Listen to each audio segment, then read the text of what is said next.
We'll go a little out of order and we'll bring your bill up first. Huh? He's got, well, this one in particular. Oh, we need Thank a you, Mr. roll Chairman. call. We need a Oh, roll sorry. call first. We're just seeing who's here, who's absent. Okay. Mr. Chair, you have a quorum. Mr. Chairman, I believe we have a substitute or a line amendment. Senate Bill 423.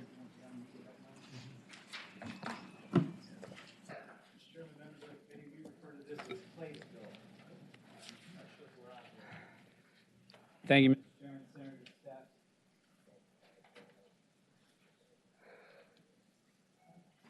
There we go.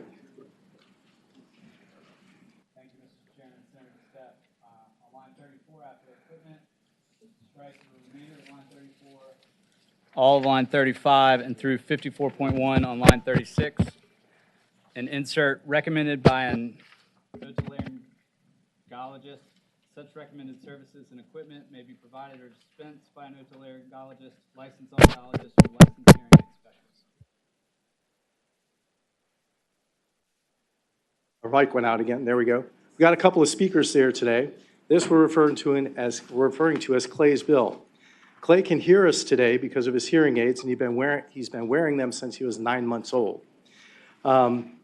We have two choices here. We can have our insurance companies pay for them at about $1,500 a pop, or we can put them into school and have our schools put in all of the accommodations and charge Commonwealth about $40,000 a year for the accommodations.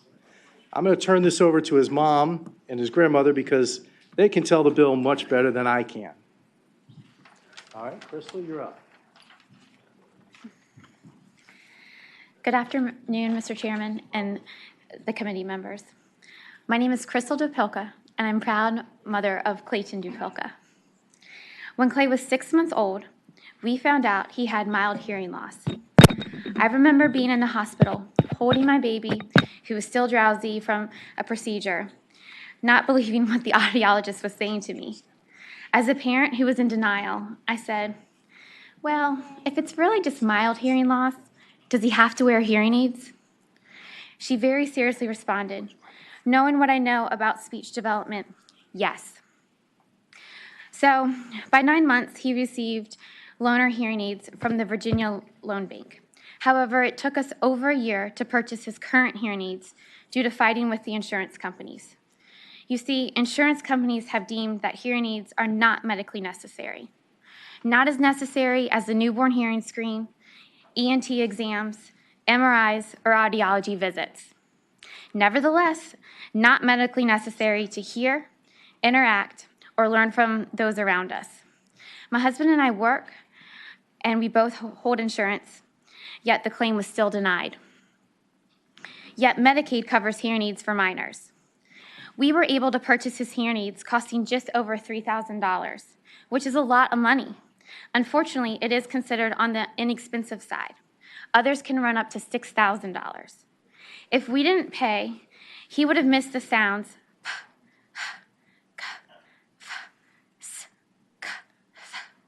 for those who could not hear me. Those were P, H, G, F, S, K, and TH. How much of our daily language encompasses those sounds? Meanwhile, children with impaired vision have insurance coverage to provide glasses, thus allowing them to be successful in school. How are we setting up our children for success if they cannot hear the sounds for normal speech development? There has been research study after research study that demonstrate when hearing loss goes untreated, children have lower test scores, are more likely to be unemployed, and result in loss of household income. Increasing access to hearing aids would not have endless benefits to the child, but also save the educational system thousands of dollars. 25 other states have coverage, and several other states are in the process. Let us show Virginia that we care about setting up our children for success. Let us give them the appropriate tools to stay ahead of the curve and not fall behind in school because of something they cannot control. I ask you today, please, let Clay hear. Let our children hear. Thank you. Thank you. Thank you. The grandmother wanted to speak? Yes, sir. Good afternoon, Mr. Chairman, committee members. My name is Diane McKee, and I am known as Grandma to Clay. Most of you have seen me last week, and you know that Clay was born with a hearing loss. I'm advocating for my grandson and the other children in Virginia who must have hearing aids so they can learn and develop. They need the same opportunities as other children. In 1998, Virginia established a hearing impairment identification and monitoring system. It required it to be initiated in all hospitals, neonatal units, and nurseries. The law required that all infants have a hearing screening test. In 2001, they required health insurers, health maintenance organizations, and corporations to provide subscription contracts for health care coverage to provide and pay for those screenings. So, Virginia requires a hearing screening, requires insurance pay for it, but nowhere does Virginia require treatment, hearing aids, be provided for those children who fail that test. The state of Virginia mandates that test be performed and insurance pay for. It is now time for Virginia to do the right thing by requiring health insurers, health maintenance organizations, and corporations to provide subscription contracts for coverage of hearing aids for our children, just as they require them to pay for the hearing screening. We must treat the results from a test that we require all newborns take and insurance pay for. By providing hearing aids to those children with hearing loss, we will produce happier, healthier, and more successful Virginians. Thank you very much for putting up with me last week and listening to me. And I hope that the time is now for us to do the right thing. Thank you. Thank you. Is there, Mr. Chairman, Senator Spruill? I want to speak on the bill. Okay, we'll hold off. Is there anyone else in support of the bill? Any opposition? Okay, the proper motion would be to report and refer to finance. Mr. Chairman, I think I have a hand up first. Doug, did you want to speak?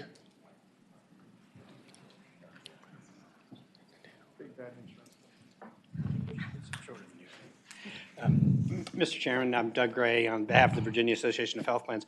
I think the appropriate place to work on this is the Health Insurance Reform Commission, which is where we study these items, but I'll leave it to the will of the committee. Okay. I think it's been there, hasn't it? Yeah. Oh. All right.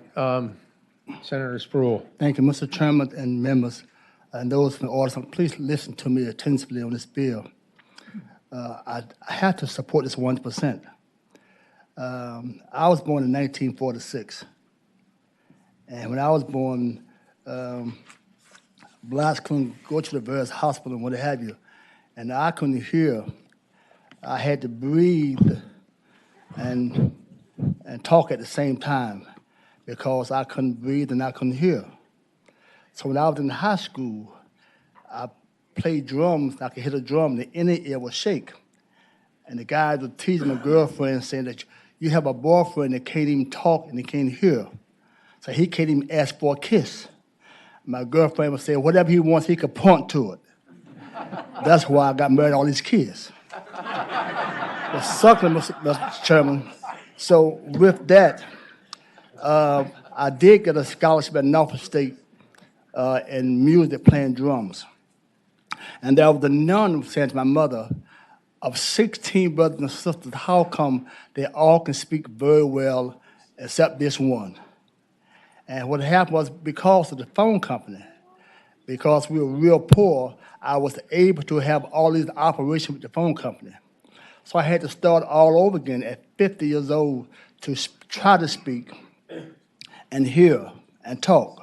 And that's why when you see me up here, I have these. These, when I speak in my hand, I have to use these to slow me down. Because after 50-some years old, they say, Spruill, use your nose now. You don't have to talk fast. But I can't because an old goat, you can't do new tricks. So finally, I have to use these to try to slow me down so you can understand me some. So with that, I can hear on this ear pretty much. That's why up here on some committees, they put me up here on the either side so I can hear. The hearing aid is most important because I was able to work with the phone company, I could pay for it. And now he has the kind on the outside.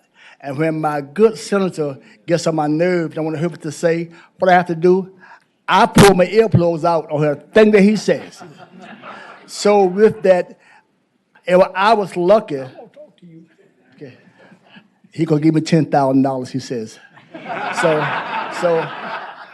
So I was lucky, Mr. Chairman, because I had the phone company was able to pay for my stuff working with the phone company. They were able to pay for it, so the school couldn't out, we were poor. So I have these now. So without these, Mr. Chairman, my speech, when you have problems understanding me now, but because of this and these, it can slow me down so you can understand me a little bit. So I know what he's going through because during my last time when I was 4 or 5 years old, they were saying that what did he want? We don't know what he's saying. They pushed me aside. So I know what it is, what he was going through. So I ask y'all to please consider when the phone company blessed me to have these, they in the school is too much. Let's bless these young kids while we can now. I'll support this 1%. Thank you so much. Thank you. We need to adopt an amendment first. You want to read it? Can you read it one more time? Thank you, Mr. Chairman. On line 34, after equipment, strike the remainder of that line, all of line 35 and through 54.1 on line 36. Insert recommended by, and I can't say this, otolaryngologist. Such recommended services and equipment may be provided or dispensed by an otolaryngologist, licensed audiologist, or licensed hearing aid specialist. That's ENT, I think. All right. Is there a second? Second. It's been moved and second that the amendment be adopted. All those in favor say aye. Aye. Okay, the bill is now before us to, the motion would be to report and refer to Senate Finance. Mr. Chairman, I move the report and refer to finance. There's been a motion and second. All those in favor, record your vote. Aye. Those opposed, nay. Clerk will close the roll. Ayes 15, no zero. Mr. Chairman, members of the committee, thank you so much. Have a Okay. fantastic day. All right. Let me go over bills that are to be referred. So if any of the people are here, they won't have to hang around to find this out. Senate Bill 77, Senator Howe's will be referred to the Senate Finance Committee, as will Senate Bill 536, Senator Edwards. That bill also will go to Finance. Senate Bill, well, wait till, okay, all right. Go ahead and move that because then we're a different committee. All right, those who agree that we should refer Senate Bill 77, 536 to Finance, just record your vote aye. All right, Senate Bill 677, Senator Mason, see here? Okay, that will go to, would move to refer that to Rehabilitation and Social Services. Oh, wait, excuse me, Courts. Obenchain goes to that. Oh, Judiciary. Excuse me. Can't keep track of all these names. All right, all those in favor of referring 677 to Courts, record your vote. Senate Bill 695 is Senator Obenchain's, and it's that needs to be referred to Rehabilitation and Social Services, and I'll move that. Is there a second? Second. All right, record your vote. All right, clerk close the roll, and it's referred to Rehabilitation and Social Services. Senate Bills 735, Senator Newman, and Senate Bill 749, will go by for the day. Without objection, those two are by for the day. Senate Bill 777, Senator Lewis, that will be referred to general laws, and I'll move that. Second. All right, record your vote. All right, 15-0. And then finally, for referrals, Senate Bill 875, that's Senator Marsden, and that will go to local government. Senator Marsden, is that? Okay. All right, and I'll move that. And there's a second. All right, record your vote. All right, and it's 15-0, and it's referred to local government. Okay. Senator Favola, there's an energy subcommittee. You want a report on that, Senator Spruill, on SB 94?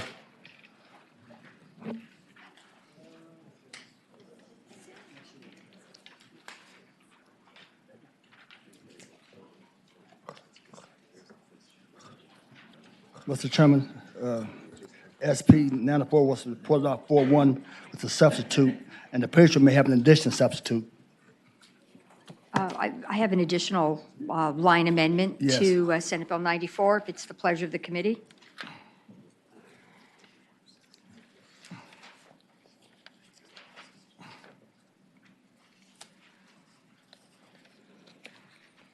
All right? Okay?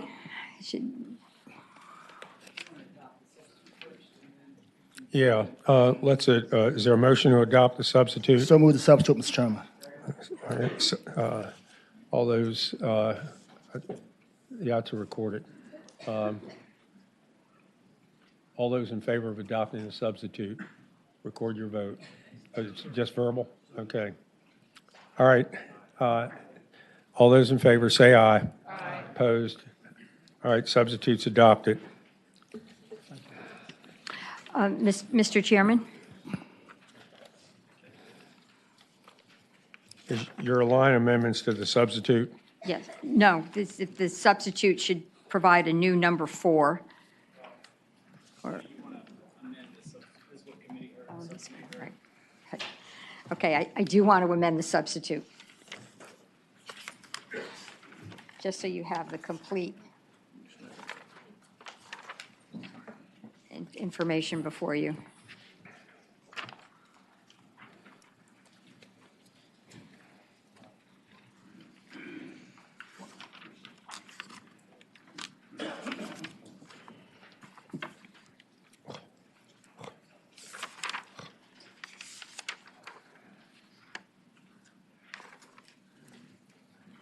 Senator Vogel, you said you have a line I have some amendment? a line amendment to the substitute that the subcommittee adopted. So now that you've got the substitute before you, the line amendments would be, and I could ask staff to verify this, but on line 18, add a new number 4. The current number 4 would be number 3, and that would just say, in quote, ensure the adequate supply of natural gas necessary to ensure the reliability of the electricity supply and the needs of businesses during the transition to renewable energy.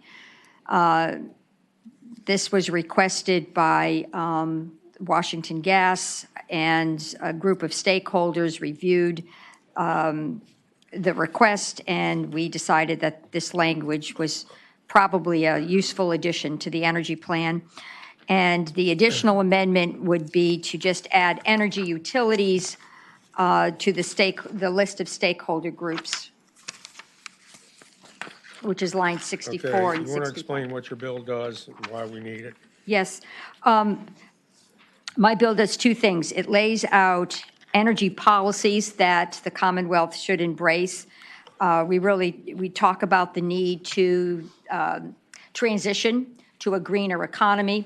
The 2 items that would be of most importance, I think, for the committee and the general public would be under my energy policy section on line 40. It's established greenhouse gas emissions reductions across all sectors of Virginia's economy that target net zero carbon emissions by 2045, and then enact clean energy overall strategies for reaching net zero carbon in the electric power sector by 2040. There were many members of the stakeholder group that would ordinarily be at odds with each other. We had environmental groups, Dominion, other utilities were represented on the stakeholder group, and it was the consensus of that group that these two targets were doable. So that sort of lays out the framework under the policy section of the code. And then 67.201 actually deals with the development of an energy plan to reach those policies. So essentially, every 4 years, a governor would come into office and create a 10-year plan looking forward to achieve the policies that I described in a very summary-like fashion previously. Of note in the energy plan is the expansion of a stakeholder group that includes representatives of consumer, environmental, manufacturing, agriculture, and now energy utilities. And of course, I mentioned solar, wind, and other energy efficiency sectors as part of this group that shall be advising the State Corporation Commission. And what would be of most interest to the committee is if you go to line 95, number 9 in the Greenhouse Gas Initiative section. It says an inventory of greenhouse gas emissions using a method determined by the Department of Environmental Quality for the 4 years prior to the issuance of the plan, and projections for the greenhouse gas emissions that would result from the implementation of the plan's proposed actions. We're trying to get a handle on greenhouse gas emissions and how best to help jurisdictions transition. So that's my bill in a nutshell. Certainly there were many speakers before the subcommittee. I don't know if the speakers are here today because we advised our interest groups to not come to the General Assembly today, just to keep the number of people flowing around the Capitol reduced. So I'm not sure. Maybe some folks are here who can speak to it. You may want to move the line. I need to move the amendment, adopt the amendments. So move, Mr. Chairman. All right, all in favor of adopting the amendments as read to us, say aye. Aye. All right, the amendments are adopted. Is there anyone else to speak in favor of the bill?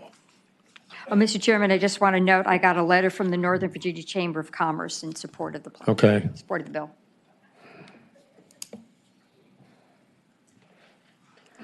Mr. Chairman, members of the committee, Catherine Bond with Dominion Energy, and with gratitude to the patron for her work and other stakeholders, we support the bill.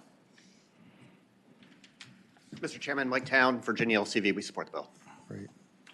Mr. Chairman, Walton Shepard, NRDC, we support this bill. Thank you. Mr. Chairman, members of the committee, Greg Habib here on behalf of Advanced Energy Economy. We support this bill and believe it's in line with the broader Virginia Clean Economy Act that's coming as well. Thank you. Okay, is there anyone in opposition to the bill? All right, the bill is before us. Mr. Chairman, move to report as amended. All right, I need a second. All right, it's been moved and seconded. Clerk will open the roll. All those in favor vote aye. Those opposed, nay. Clerk will close the roll. Ayes 12, noes 2, 1 abstention. All right. Mr. Chairman, Bill is passed. thank you. Mr. Chairman, the next one is And that's reported. the next bill is SB 549, Patients, Senator Newman, Nuclear Energy Strategy Plan. Mr. Chairman, this bill 549 by Senator Newman directs the Department of Mining, Ministry, and Energy, the Secretary of the Commonwealth of Commercial and Trade, the Secretary of Education to work in accordance with the Virginia Nuclear Energy Consortium Authority and the Virginia Economic Development Partnership authorized to develop a strategy plan for the role of nuclear energy as part of the Commonwealth overall strategy for moving towards renewable and carbon-free energy. The plan would be completed by October the 1st, 2020, and update every 4 years. It's recommended by the committee 5-0 approval.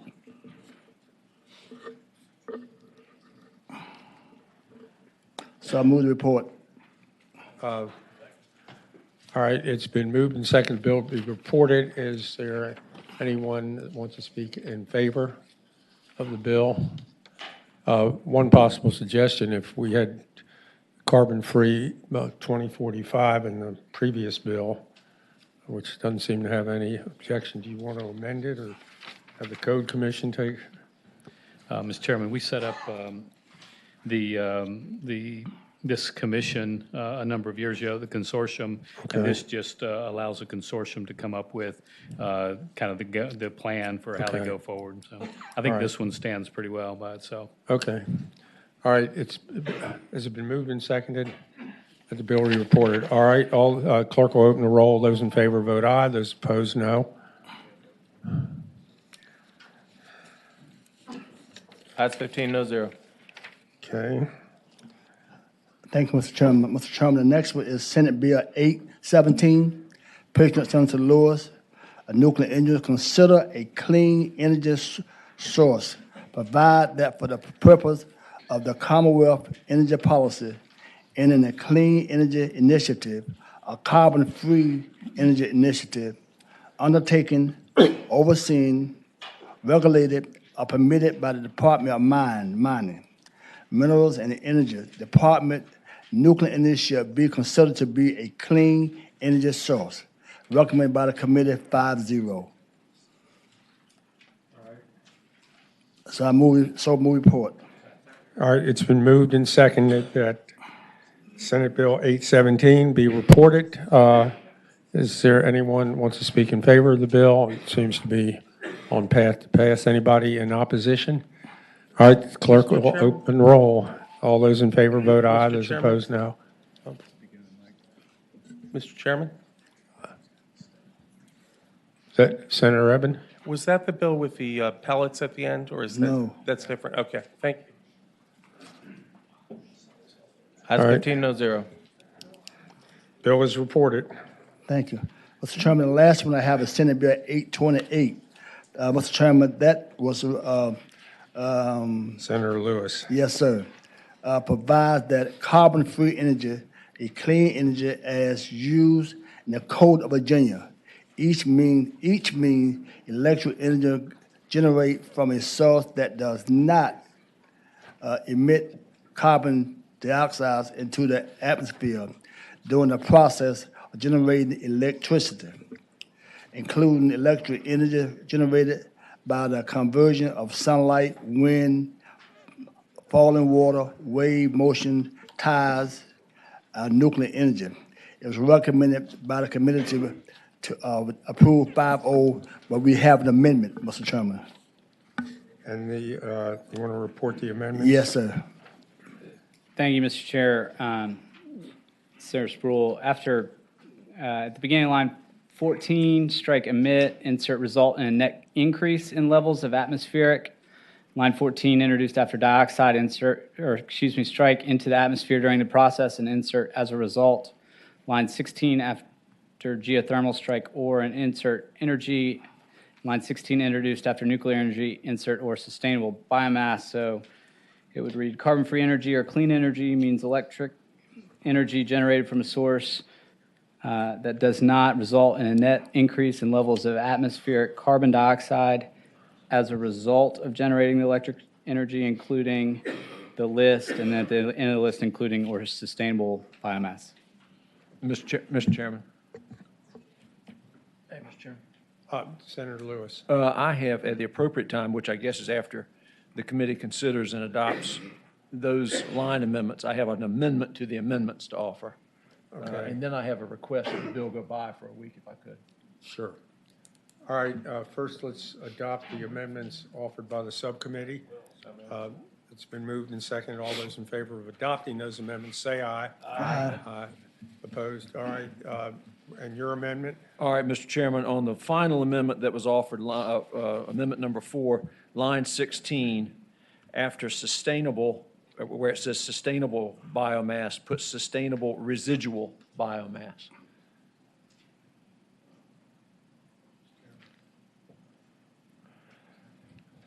Senator Newman. Senator Lewis, we talked about this in subcommittee. What's the difference?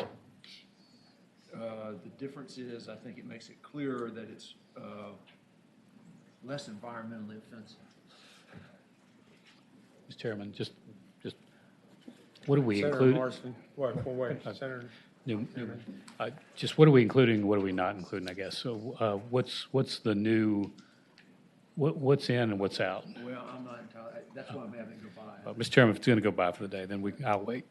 All right, without objection, Senate Bill 828 will go by for the Well, day. we have to have that amendment, Mr. Chairman. Oh. Second. All those in favor of adopting the amendment, say aye. Mr. Chairman? Senator Obenshain. If we're going to, I thought Senator Newman was asking what that meant, and Senator Lewis wasn't sure what it meant. Maybe I misunderstood. No, I'm kind of sure what it means, Senator Obenshain, but I'm asking that it go by for the week. Well, what does it mean? Let him. It means it's a more renewable, more environmentally sustainable use of the biomass. Senator Morrison might help us out, Mr. Chairman. Mr. Chairman, Senator Marston. I might be able to offer an example of that. NOVEC, the Northern Virginia Electric Cooperative, has a plant in South Boston that within a 50-mile radius takes downed wood that is rotting on a forest floor, picks it up, dries it out, processes it, and uses it to burn it.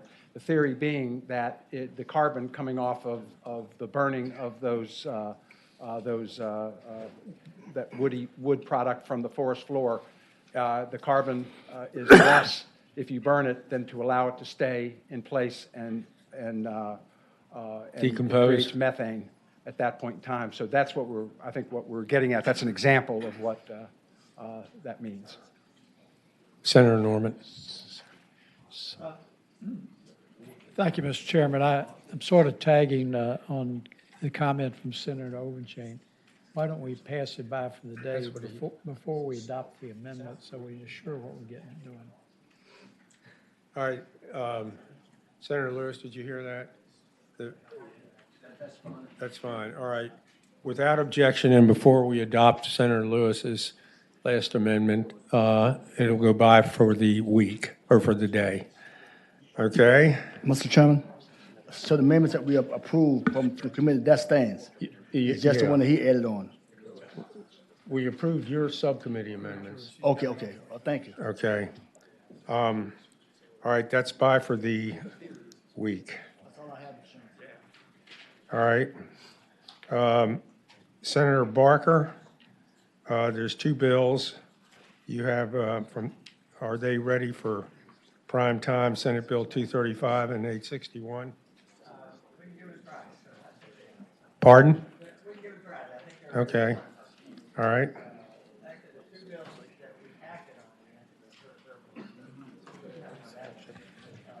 Mr. Chairman, could Senator Barker use the microphone? We can't hear him over here.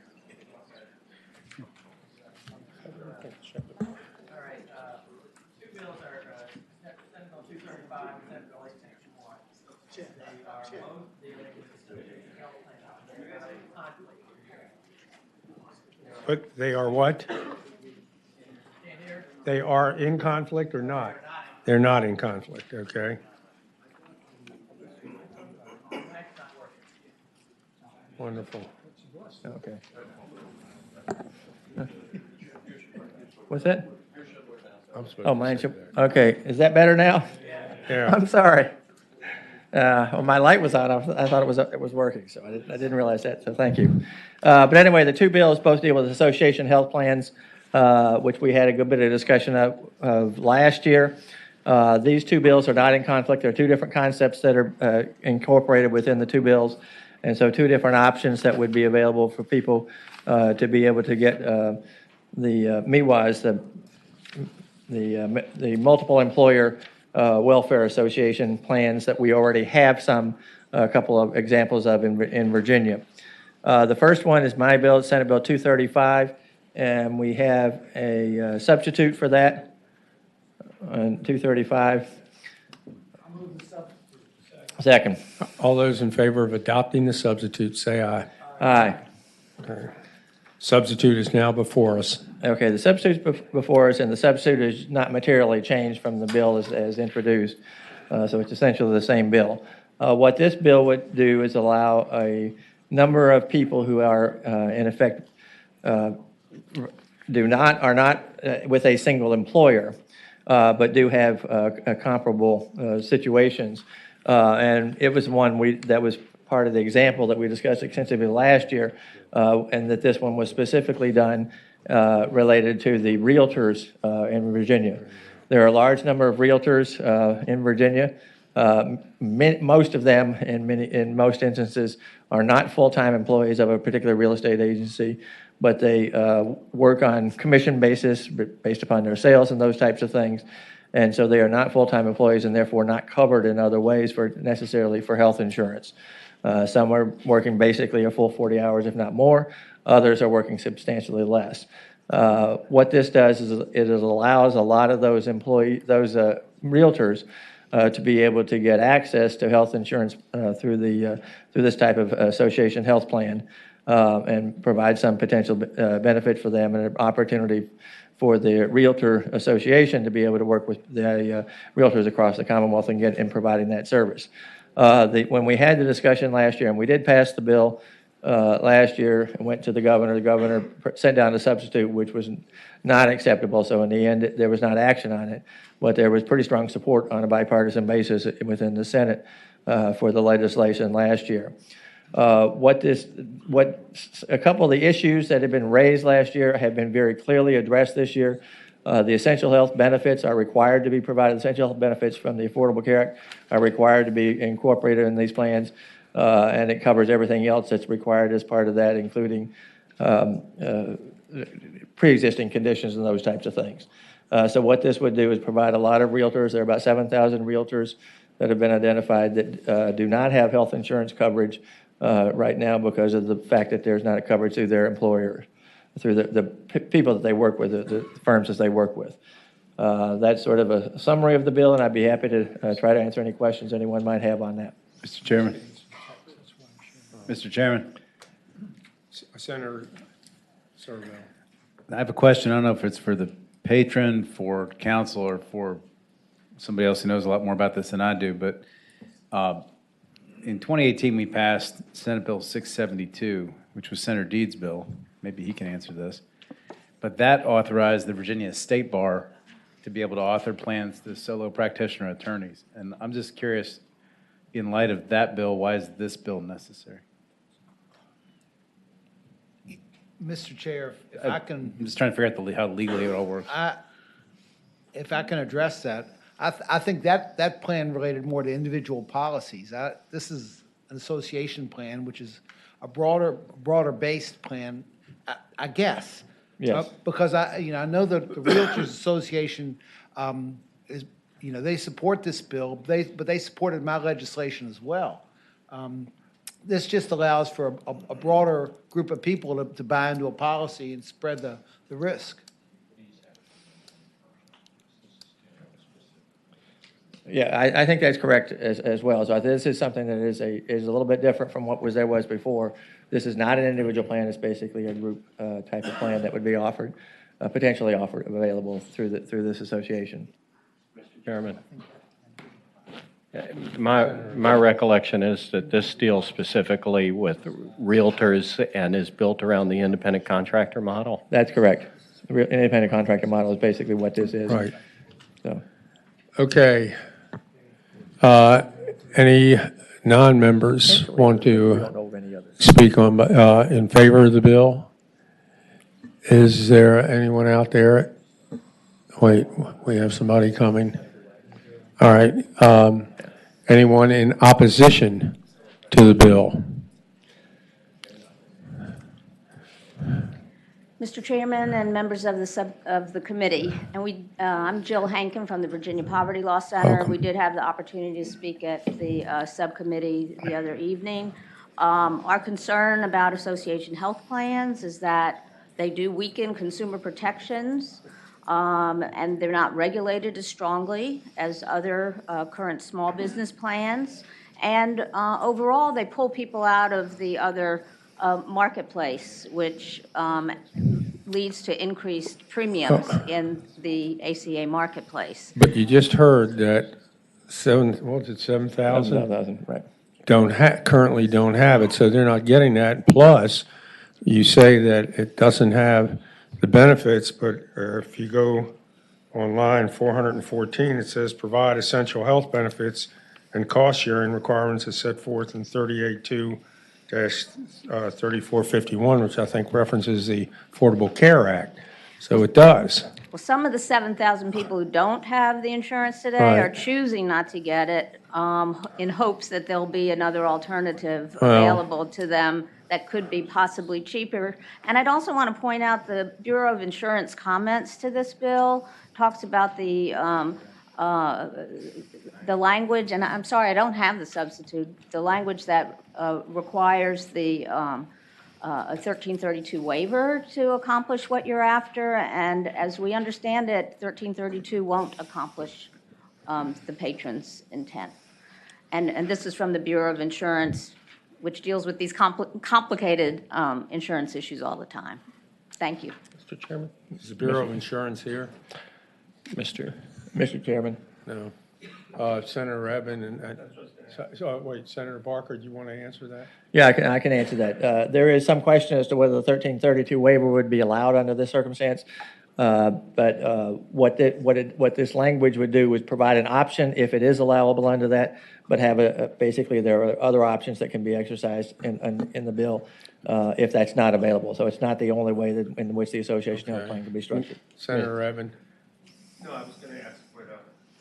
Okay. Mr. Chairman, the question about whether the 1332 waiver is available is due to the fact that there is a United States District Court that has overturned the application of that waiver. That case is now on appeal. If the judgment below is upheld, then this plan won't go into effect. If it is overruled, then this will create an option for those 7,000 realtors.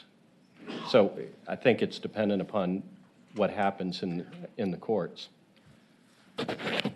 Okay. Mr. Chairman. Senator Newman. Mr. Chairman, last year I think we did have a bipartisan effort. I appreciate the fact that Senator Barker has brought this forward. It's better for people to have insurance and not have insurance, and this really gives more people the opportunity to have insurance. Mr. Chairman, I would move that we report the bill. All right. Second, and Mr. Chair, the subcommittee did recommend reporting with the amendment 3-0. Okay. All right, there's a motion before us.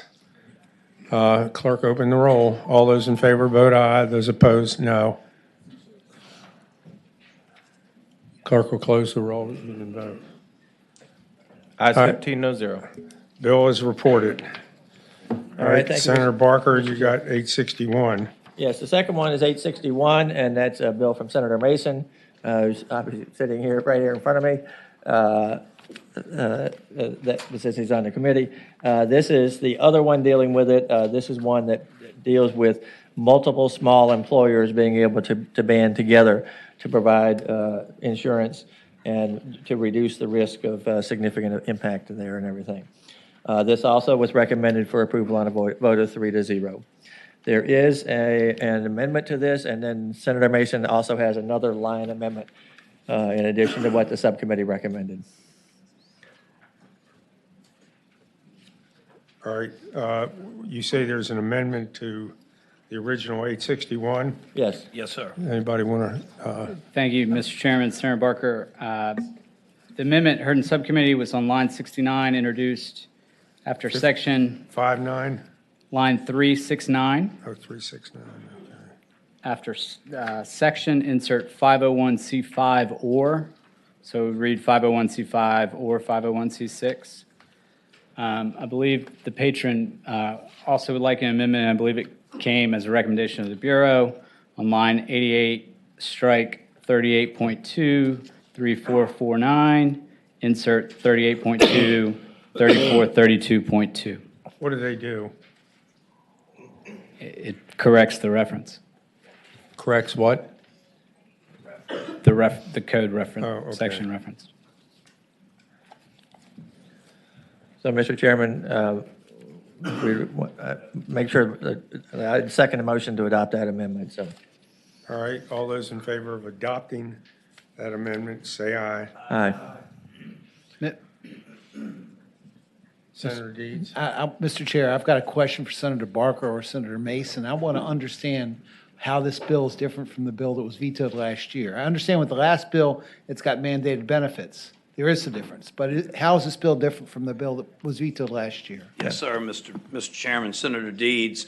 The chamber took the work that the administration had done or the issues that they had in vetoing it and squared up some of their concerns. Some of them, the concerns directly on making sure that all essential health benefits were in fact covered. Now, there was a group in the subcommittee who came and questioned whether or not pre-existing conditions would actually be covered, but this bill points directly to the code section of pre-existing conditions. And so if there's a problem with that, there's a problem with all other health care plans under that section in the Commonwealth as well. So they tried to address the administration's concerns and set up a structure that would qualify.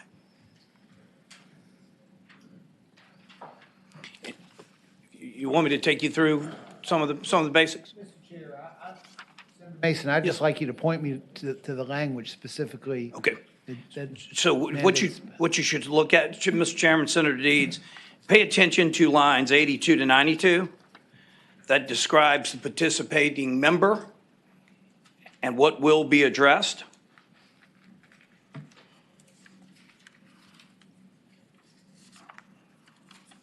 Okay.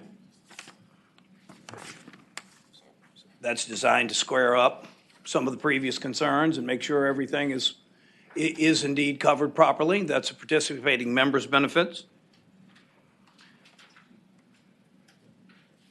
When you get beyond those particulars, let me know and I'll take you to another line. Okay. Line 356 speaks to the eligible sponsoring association. Senator Obenchain had some questions on whether the Bar Association could. So you see 1 through 8. And there's where we added a 501c5. That was the only amendment going into sub until the Bureau of Insurance had some questions and we cleaned up some technical amendments there. That broadens it. And then the crux to the bill comes at line 797, which describes the setup of the multiple employer welfare arrangement. And essentially, you are going to set up a board of trustees. This is line 820. Note that it is used for the benefits of participating employees. But at line 824 to 831 speaks to the board of trustees who will be on it. And they'll set the parameters of the program.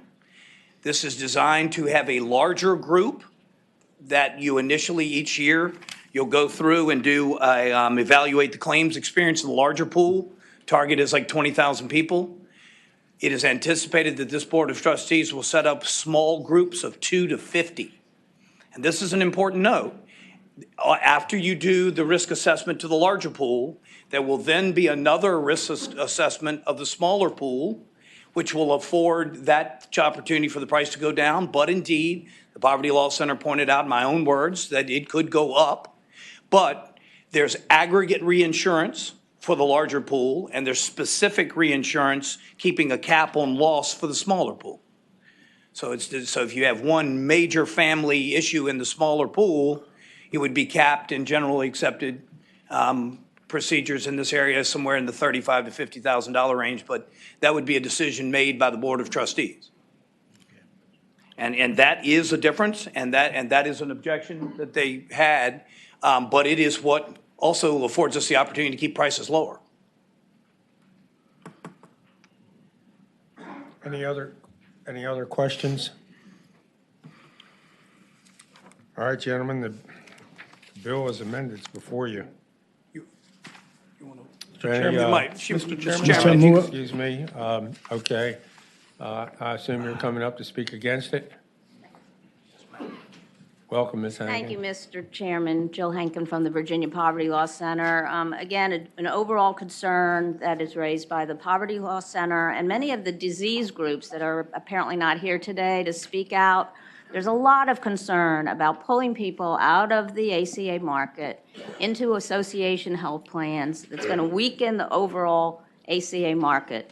Now, as you know, there's other legislation pending this year about establishing a state-based exchange and an overall reinsurance program that will hopefully reduce prices of premiums for individuals. We don't believe AHPs are the way to do it.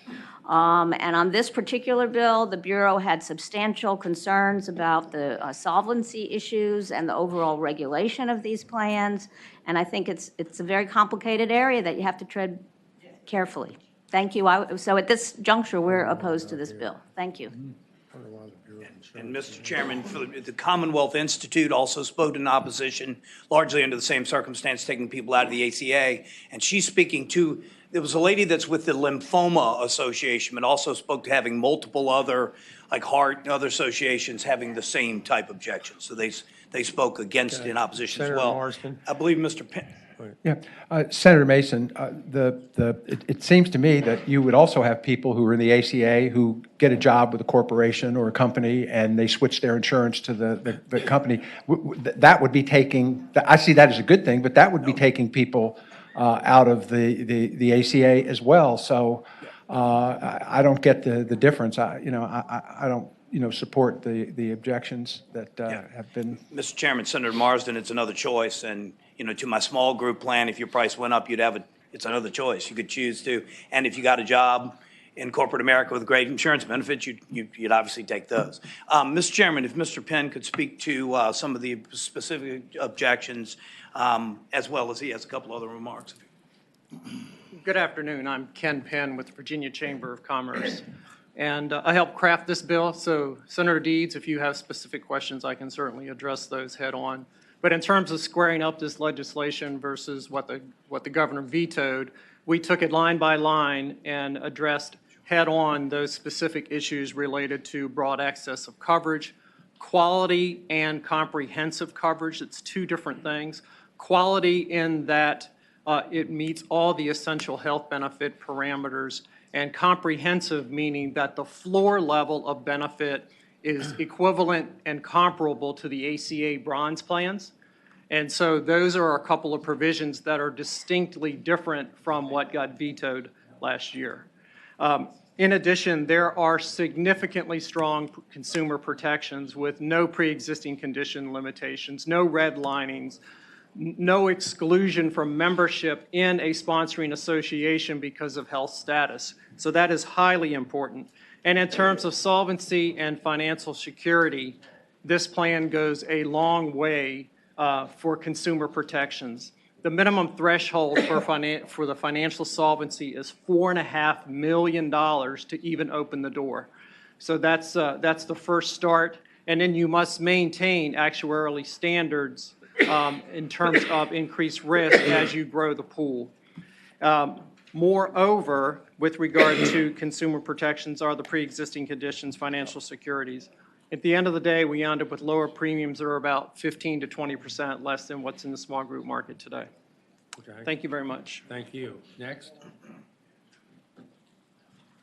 Good afternoon, ladies and gentlemen. George Clark from York County. I'm an insurance broker. I represent about 6,000 individuals. A majority of them are part of small businesses.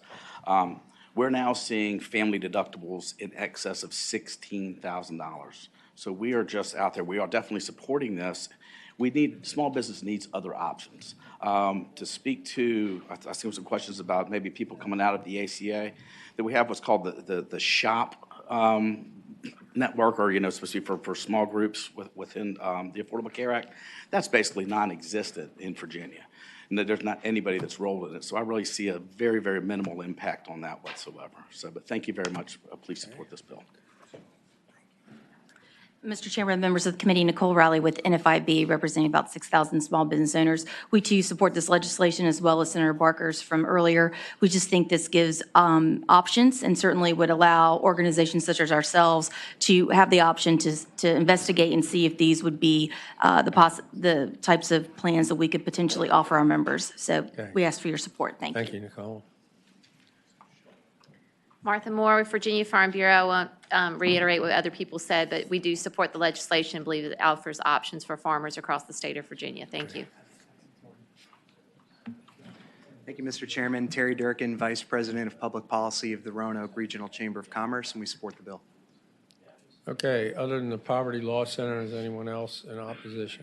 All right, the bill as amended is before you. Do I hear a motion? Move report. It's been moved and seconded that 861 as amended be reported.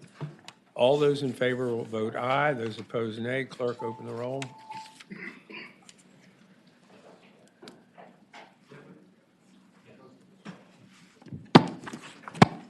Ayes 14, no zero, one abstention. Thank you, Mr. Chairman, members of the committee. Okay. That takes care of that.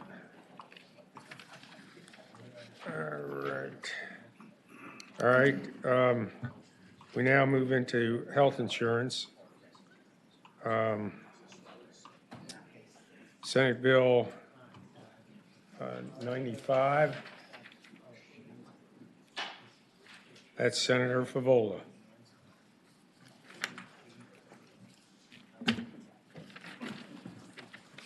Tell us about your bill, Senator. Mr. Chairman, I'll make a presentation. I'm not 100% sure we're ready, all the stakeholders are ready to go. You want to let it go by for the week? If that doesn't burden the committee, I would prefer that it go by for Okay. the week. All right, without objection, by for Thank the you. week.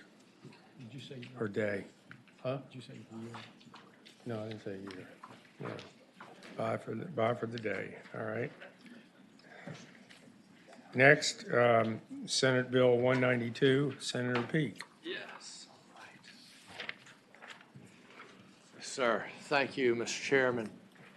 I was going to move to pass this bill by to next week. I do have an amendment, which is a one-word amendment. I don't know if we could do that now and then pass it by. Well, why don't we adopt it next week if we're going to have Okay, it go by? we'll do that. And Okay. we have some people who are going to work on some language. Thank Sure. you. Not a problem. And I had some people who wanted to be here who could not be here. All right, Senator Edwards, 250. Am I passed by?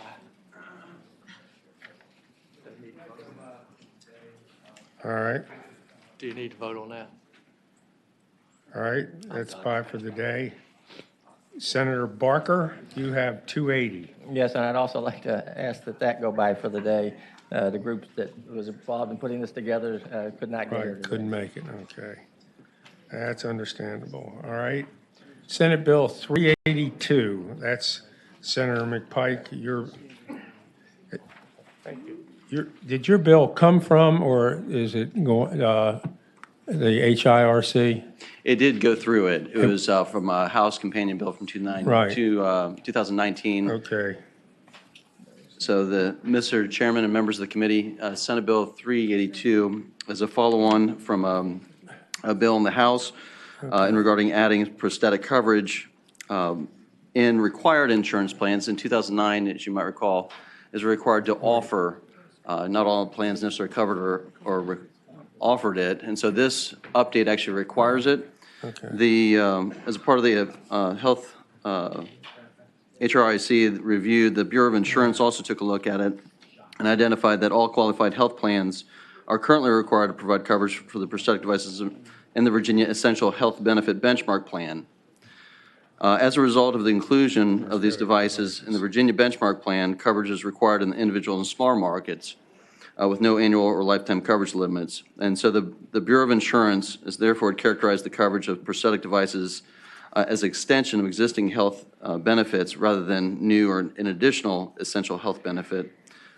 And so a couple components to this as well, Mr. Chairman and members of the committee.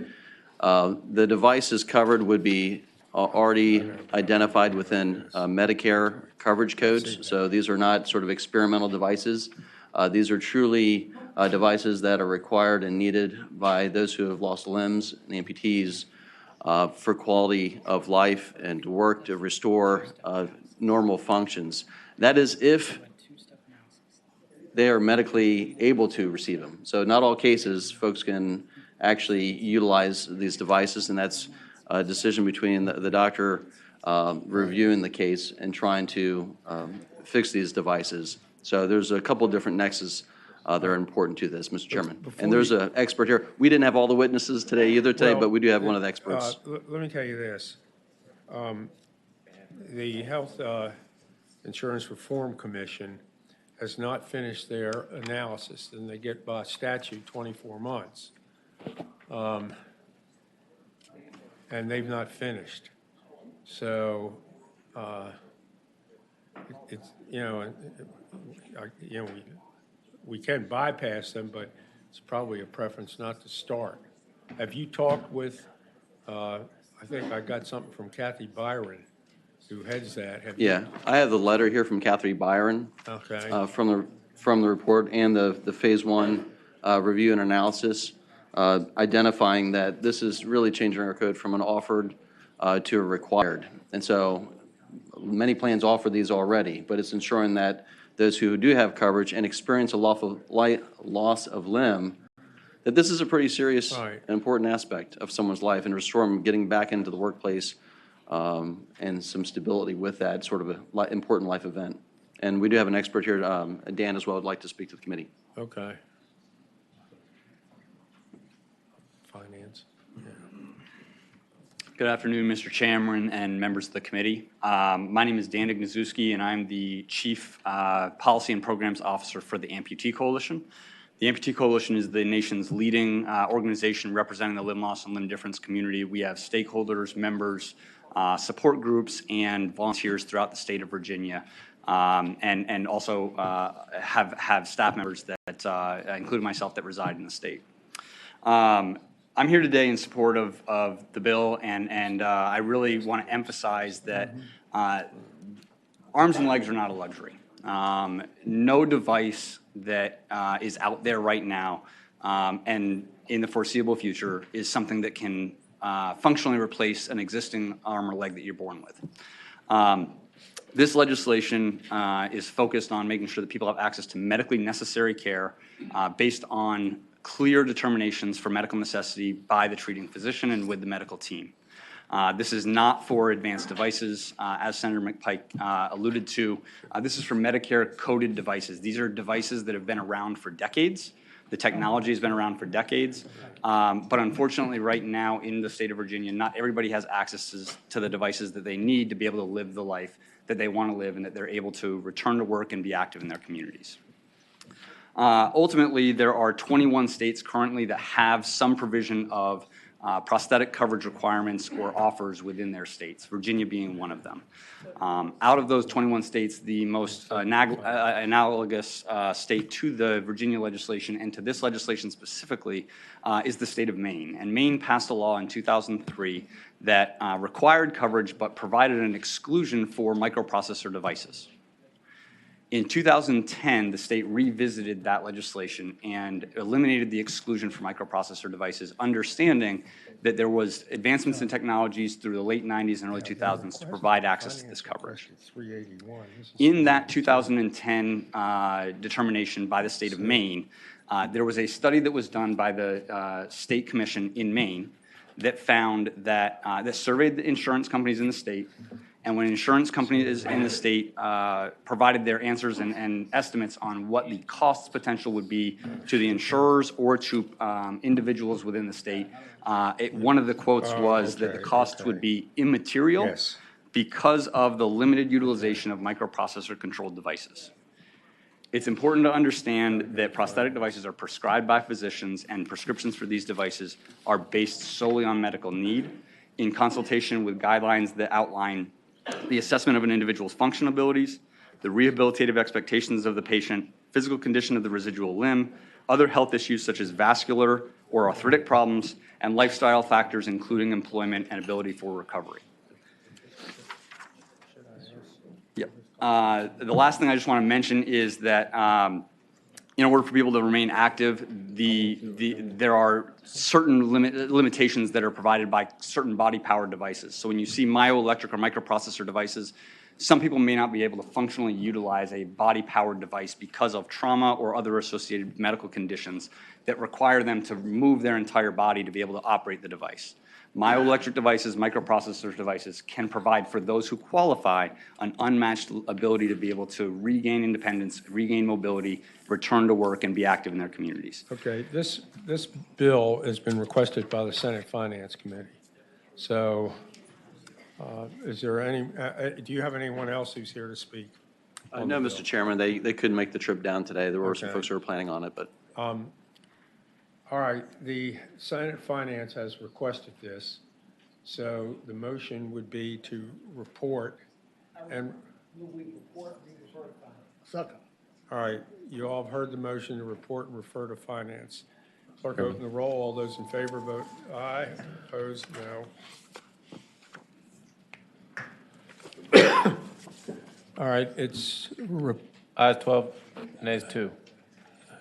okay, reported and referred to Finance. Thank you, Mr. Chairman. All right, Mr. Chairman. Surville, down here. Senator Surville. Senator Peterson has indicated to me that Senate Bill 27 needs to be carried over to 2019, and he's took off, so I would so move. All right, hold on. I'm sorry, 2021, I'm sorry. So he wants it carried over for the year? He wants it carried over for the year? All right, is there? I would so move. Okay, it's been a motion to carry Senate Bill 27 over, carry over for the year to the 2021 session. Is that recorded? All right, clerk will open the roll. Those in favor of carrying over till 2021, vote aye. Ayes 13, noes 1. All right, carried over. All right. Mr. Chairman, I believe I also have Senate Bill 394 before the committee. Okay, all right, go ahead. Thank you, Mr. Chairman and members of the committee. This is a bill that this committee has seen before. It involves the Virginia Health Club Act and simply places a requirement that these facilities have automatic external defibrillator devices, the cardiac devices. Most of the clubs have these. As you know, your proclivity to have a cardiac event increases substantially when you're doing physical fitness activities and cardio. This bill passed 2 years in a row, almost, I think, unanimous out of the Senate and died by one vote in 2 different House committees each year. So I've tried multiple over there. I hear things have changed a little bit down the hall, so I brought this one back again. And since the time this passed, I actually have new examples of folks that have had cardiac events in health clubs and gyms as well, and appreciate the body's consideration for this legislation again. All right. It's been a motion and second to report. Is there anyone out in the audience desires to speak for or against? Okay. Bill is before us. Clerk, open the roll. All those in favor vote aye. Those opposed, no. Clerk, close the roll. Oh, me. Thank you, Mr. Ayes Chairman. 15, no 0. Okay. Senator Chafin. Wait a second. Thank you, Mr. Chairman. This is Senate Bill 293. And this bill simply authorizes financial institutions to create accounts for multiple fiduciaries. It's a recommendation of the Virginia Bar Association, Wills Trust and Estate Section, and it's also supported by the Virginia Bankers Association. So these are just joint accounts that, like, what's your bill? Spouses may have, but it allows fiduciaries to have them and allows each fiduciary to act independently of one another on those accounts.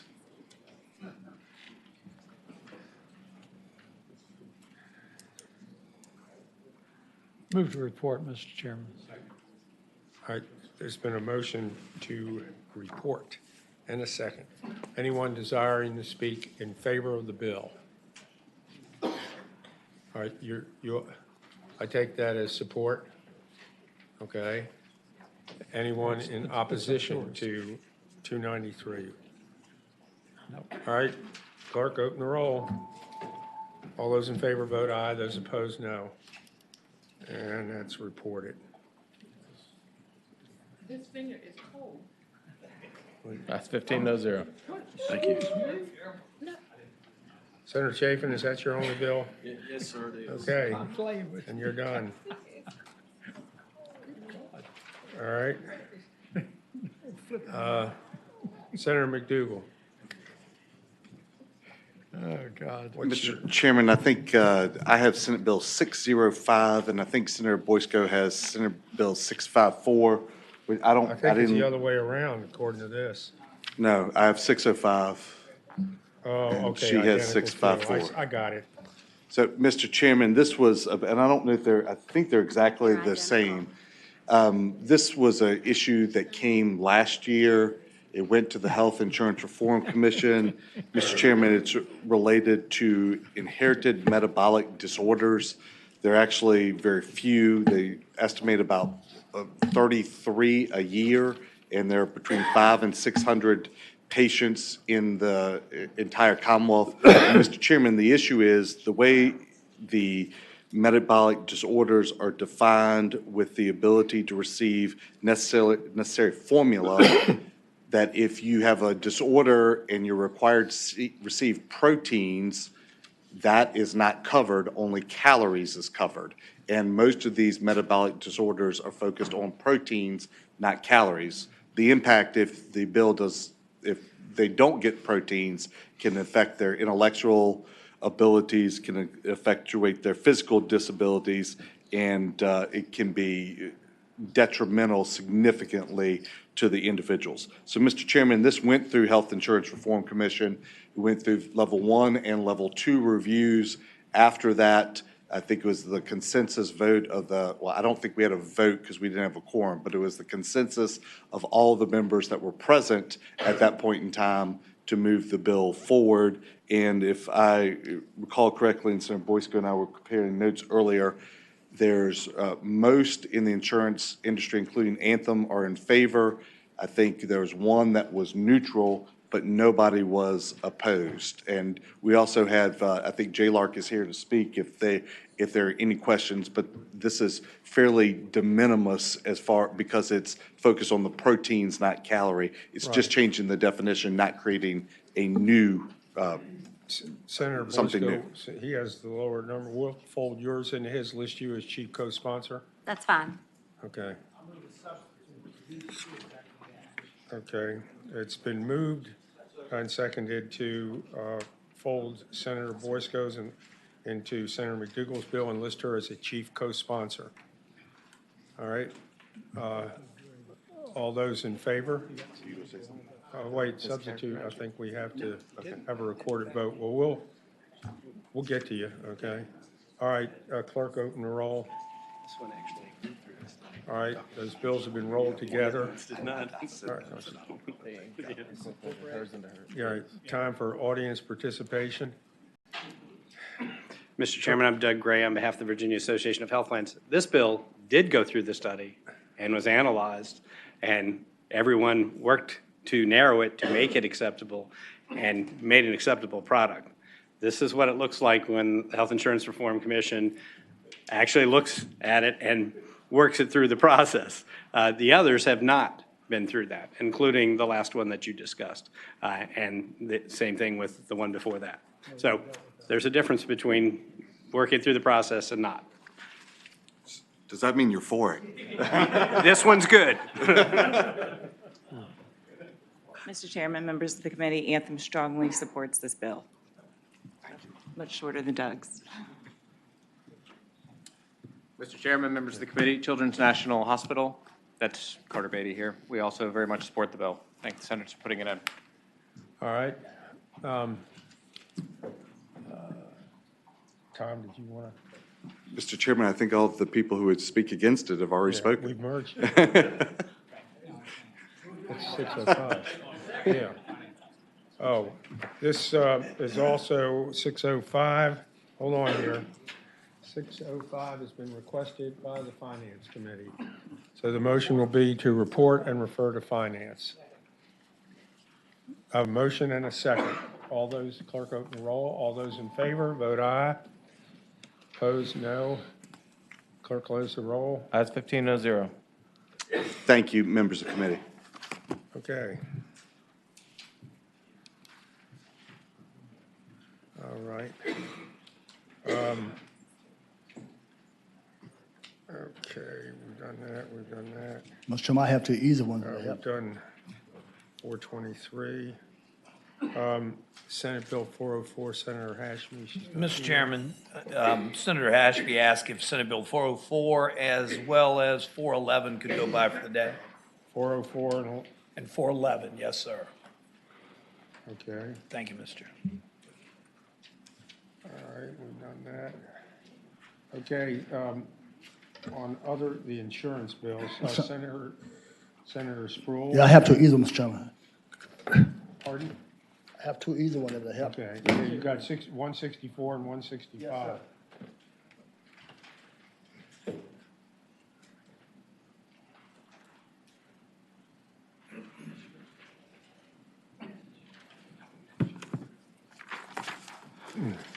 Mr. Chairman, the members of the committee, Senate Bill 164.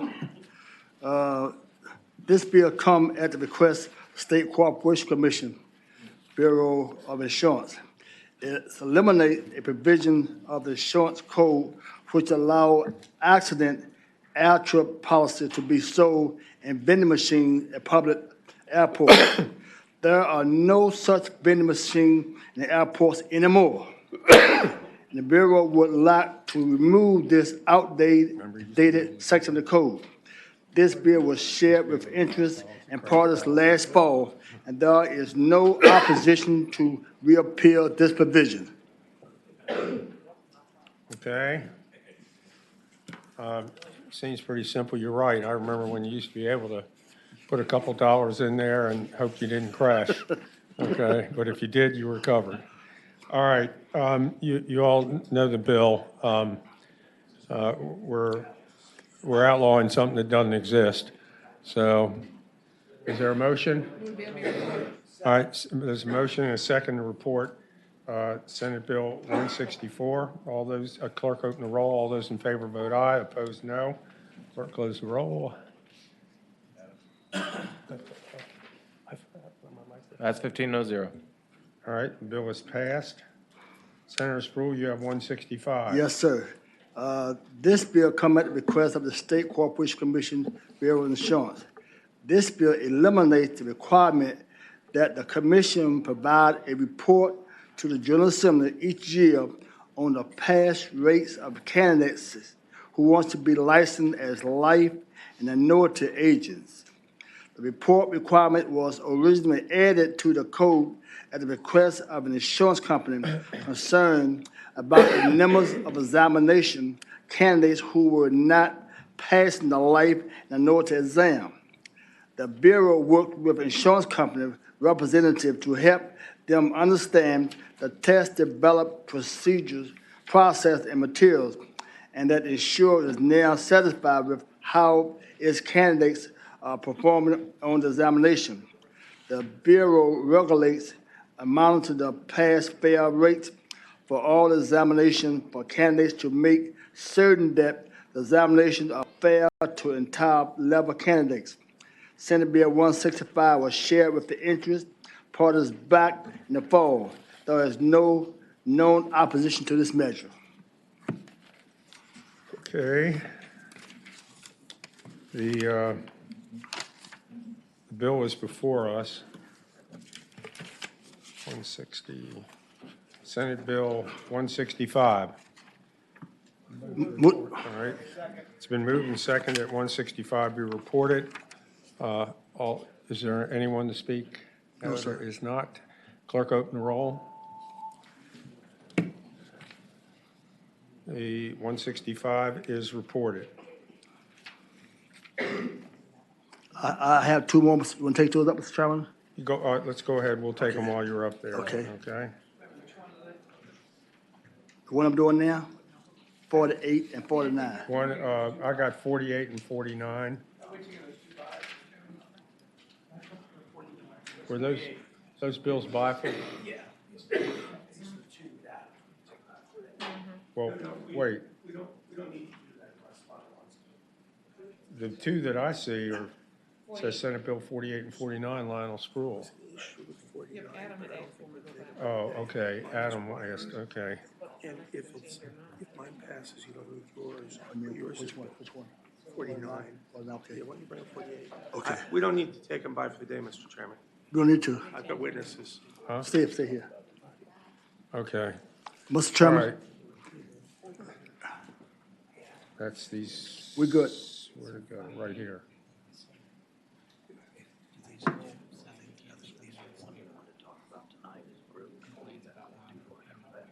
Okay. Okay. So 49. Okay. So I think we're gonna let it go by for tonight. Okay. If you want to have those three go by, 48, 49, 838, they can go work it out. Okay. All right, we're gonna be, We want to take the 48, 49, and what's yours, Adams? and 838. 87. Bye for the day. Yes, sir. Okay, All right. That's all I have, Mr. Chairman. all right.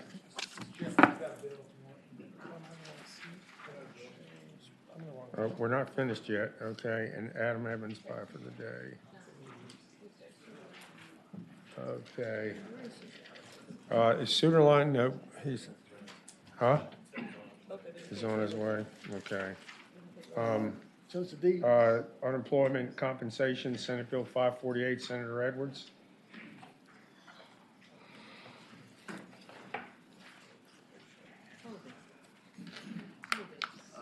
Mr. Chairman, members of the committee, Senate Bill 548 is a Virginia Employment Commission bill. This simply let me explain. The VEC often makes determinations as to whether a worker is an employee or an independent contractor. In doing so, it applies the IRS standards. And recently, the IRS has modified its standards from the 30 factors test to another test.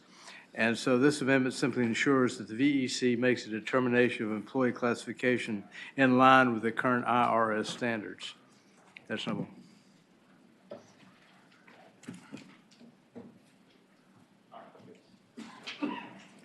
All right. Any questions of the patron? Second. All right, it's been moved and seconded that 548 be reported. Anyone else desire to speak on the bill? Okay. Clerk, open the roll. 548 is clerk. Close the roll. Bill is reported. I see him. All right, Senator Suderline, bill is reported. Yeah, 15-0, right. Senator Suderline, you have 613. Yes, Mr. Chairman. I'd like to ask it to go by for the week. I've been working with thank you. Okay. All right, that's by. I've got a bill. Senator Deeds. Wait a second. Yeah, 291, financial institutions.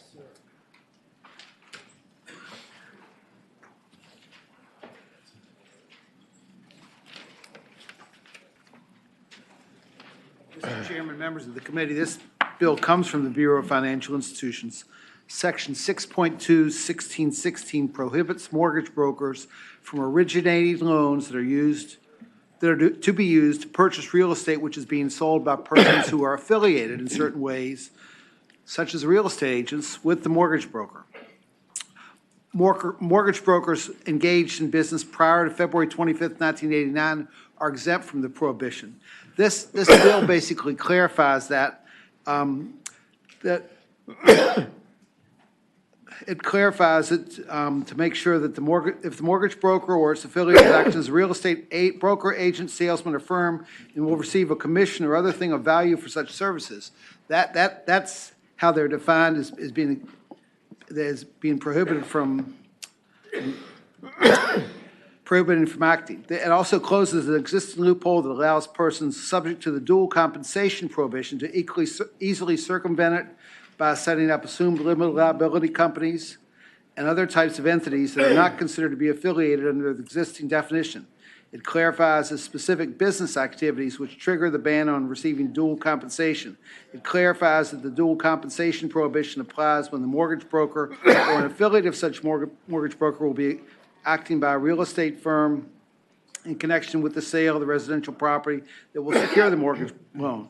And it clarifies that the only mortgage brokers who are licensed by the Commission as of February 25, 1989 are not subject to the dual compensation ban, provided they require the required written notice to the borrower. I don't know of any opposition to this bill.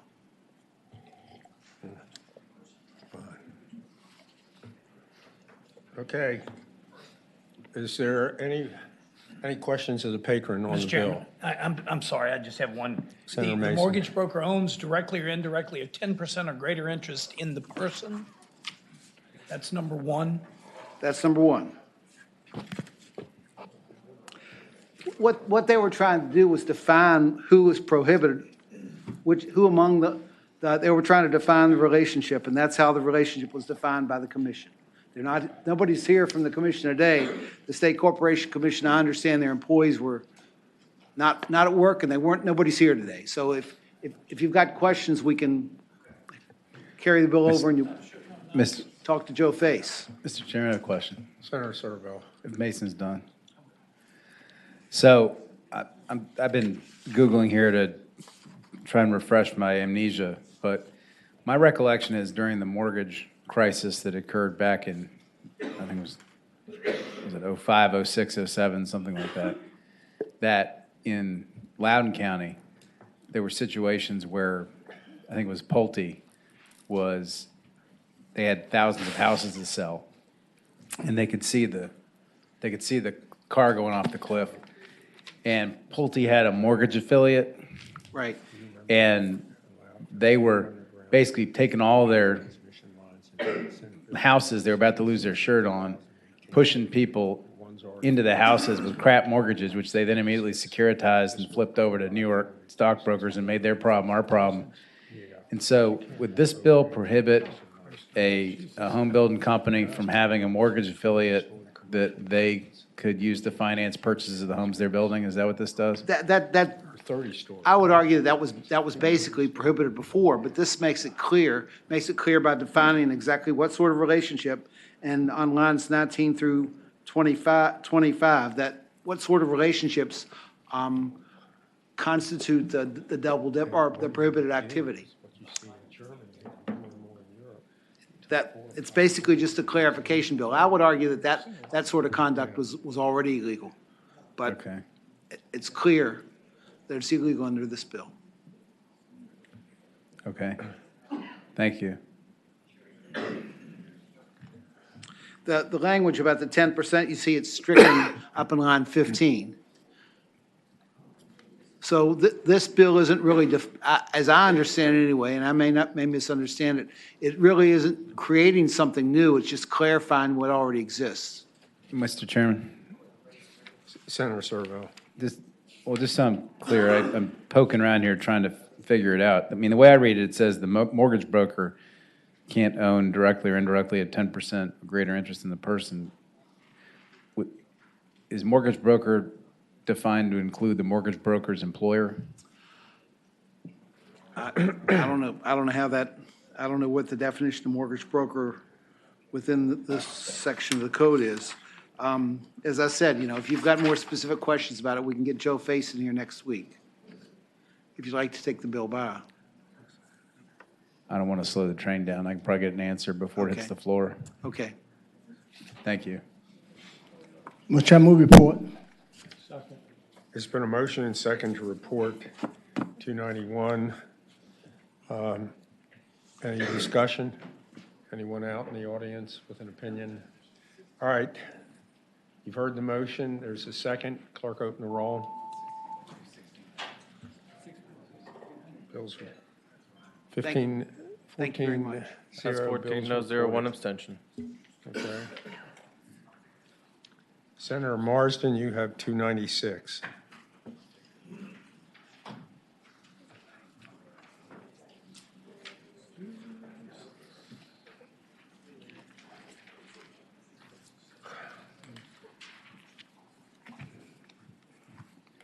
Thank you, Mr. Chairman. Senate Bill 296. Here's the problem that we're having. Credit unions are having trouble getting people to serve on their state board of directors. They've recycled people many times. It's a smaller universe.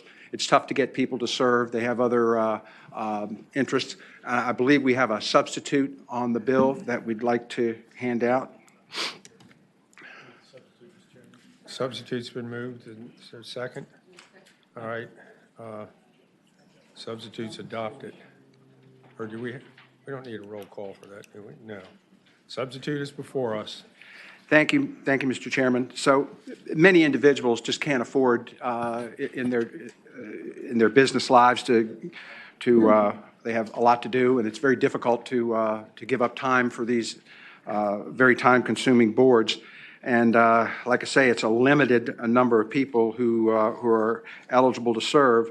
And while they're nonprofit organizations, they are dealing with complex and difficult issues involving large sums of money, and it would be helpful to have some limited amount of compensation to offer to allow for the proper governance of their organizations.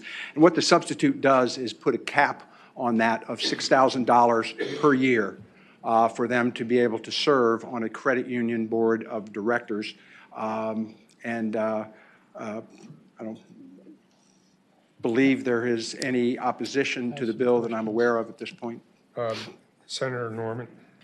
My disclaimer is I have a bias towards banks, but every year members of the credit unions come up and remind us that the reason that they are exempt from certain taxation and other regulatory controls is because they are member-owned, and that makes them unique. And as we have seen over the years, they have morphed into a bank providing all those services. And so if they're member-owned and the benefits are inuring to the members, why should they get compensated when they're getting indirect benefits that are inuring because they are member-owned?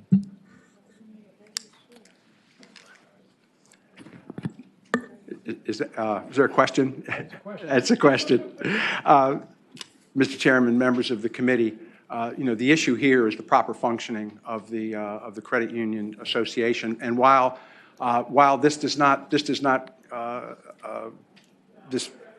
compensation that they receive will come out of the coffers of the credit union, so it doesn't accrue to their profit line. It strengthens their management program because they're able to get qualified people to serve on the board to make good decisions on behalf of the credit unions.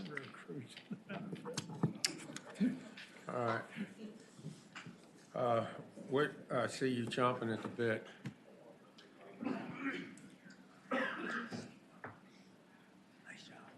Mr. Chairman, members of the committee, I'm Whit Clement with Hunt and Andrews Kurth, and am here on behalf of the Virginia Credit Union League. I'm happy to say Senator Norman, and I'll let our friend Matt Bruni speak for himself, but we've worked this out, this substitute with the bankers, and they've been very cooperative in recognizing the issues that credit unions face.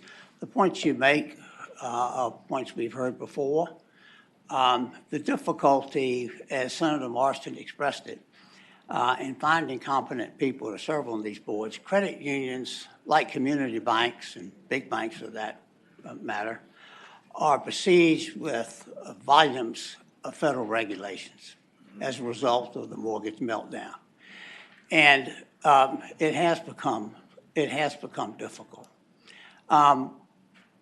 We believe that allowing members a modest compensation will increase the professionalism of people serving on the board. It will make them more accountable. It will also promote more diversity among the board membership. So for those reasons, in addition to what Senator Marsden has said, we would ask that you allow this bill to go forward. particularly in view of the compromise we reached with the banks. And there are a lot of nonprofits where members are very well, hundreds of examples. I've seen bills in this session to increase the compensation for people who serve on school boards. So we ask for your support. Thank you. I have a question, Mr. Chairman. Senator Mr. Clement, I appreciate you cleared it with the banks, but you didn't clear it with all of the directors of every bank in Virginia. And my question to you is, if credit unions want to, members who are on the board want to receive stipends like banks, are credit unions prepared to adhere to all the other regulatory constraints that banks have to function with? I beg your pardon, I didn't hear, are the credit unions prepared to? If the credit unions want to get stipends for their board, just like banks, are the credit unions prepared to accept all of the other regulatory constraints that are placed on banks? Credit unions are prepared and are complying with all of the restraints imposed on credit unions. That would not change. Mr. Chairman? Mr. Chairman? Senator Spruill. Mr. Chairman, this is great. Been up here 26 years. This was the few times I'll see the bank and the credit union sit down and talk about anything. They just don't like one another for 26 years. If they can get together now and come up on something, and my friend from the bank is not jumping up and down right now, smiling, Lord Jesus, let them have it, please. Mr. Chairman, so I move approval. Okay, let's hear first from Mr. Bruning. He's still smiling, bless his heart. Thank you, Mr. Chairman, members of the committee. Matt Bruni with Virginia Bankers Association. I rise today simply just to remind the committee that our members usually object to the legislation that expands credit union authority beyond parity for state chartered credit unions compared to what is allowed for federally chartered credit unions. And this is what this bill does, since federally chartered credit unions are prohibited under federal law from compensating their directors. That said, we do appreciate the willingness of the proponents to adopt the amendment limiting the level of compensation, and while not a de minimis amount, setting a limit is important, and we therefore do not object to the bill as amended moving forward. I have a question. Senator Norman. I would ask, do you represent Bank Wimpy? I don't believe they're a member of the VBA, but I'll check into that, Senator Norman. All right. Bills before us. Second. All right, it's been moved and seconded that Senator Marsden's 296 be reported. Clerk, open roll. All those in favor vote aye, opposed nay. Could you? All right. That's 15-0. Thank you, Mr. Chairman. I next You have. You have 101. I have Senate Bill 101, dealing with driver's license and scanning information. Back in 2014, it was becoming a problem where merchants were scanning people's driver's license for various things and then using that information, keeping that information to sell or to give out to other folks. And so we eliminated that, and we kept in some exceptions for obvious things like determining that people were of the right age to buy alcohol, to make sure that you had the information if they were paying by a check, to complete a transaction permitted under the Graham-Leach-Bliley Act or the Federal Fair Credit Reporting Act. So any number of exceptions were put in. And what we have here before us today is an exception that we want to add to that list. It was brought to us by AAA. And what they want to do is when they go out on the road to service a member, they want to make sure that this person is eligible for the services of their membership. So they want to scan the driver's license and make sure that that's there. And I believe there is a line amendment that we would report. Thank you, Mr. Chairman. Senator Marsden, on line 34, at the end of the line after the A subdivision A1, 3, 4, 5, or 6, insert The merchant shall destroy the retained information when the purpose for which it was provided and retained under this section has been satisfied. Thank you. So Okay. move the amendment. Second. It's been moved and seconded that we adopt the amendment. All those in favor say aye. Aye. So there essentially you have the bill, Mr. Chairman, that merely allows membership organizations, people who belong to that, to use their credit card to verify their membership and the services for which they have purchased that membership. And I believe we have Mr. Cushing here from Williams-Mullen to. Thank you. Mr. Chairman, members of the committee, Patrick Cushing with Williams-Mullen on behalf of AAA. We do support the bill. I think just to reiterate the senator's explanation with specifically to how AAA would use these, this is an effort going across the country where AAA is giving their tow truck drivers and service professionals devices to scan a driver's license to verify identity to help prevent fraud, which we've seen an uptick in. Just for AAA's purposes, the only information that is retained is the name and the state of residence, which is used to verify against the AAA number. So we support the bill, and the line amendment that you see came from DMV, which we wholeheartedly support. And unfortunately, they couldn't be here today, so I volunteered to speak on their behalf. Thank you. Mr. Chairman, Senator Mason. when you scan the barcode on the back, what information comes up? Mr. Chairman, Senator Mason, the only information that comes up is the individual's name and their state. That is specific to the technology that AAA uses. Okay. So I wouldn't be able to speak for any others who might use it. But the reason why we needed to come in with a bill this year is when then Delegate Lewis and Senator Marsden carried this bill in 2014. It was addressing a very specific case of merchants dealing with issues around selling of goods and services like over the counter. Right. And this is a situation with a service membership where the exception, we just didn't plug exactly right in. So we needed to come back and make a small tweak.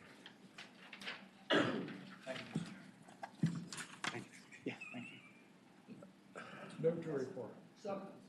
It's been moved and seconded that Senate Bill 101 as amended be reported. Clerk, open the roll. All those in favor vote aye. Opposed, nay. Close the roll. That's 15-0. 15-0. All right. Senator Barker? No, excuse me, I have one further bill, Senate Bill 295. And I believe we have a line amendment there. If, do you want me to hand these out, Tom, or do you want to?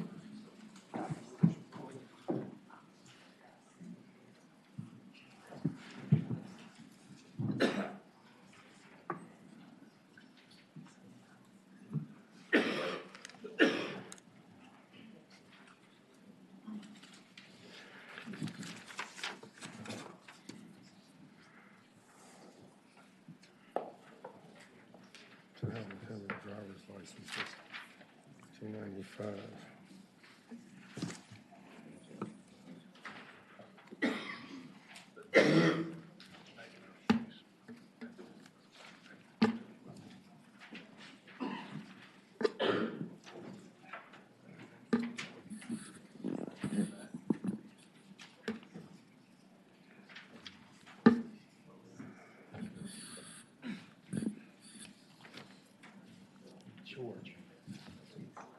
Mr. Chairman, could I ask staff to report the line amendment, or the amendment?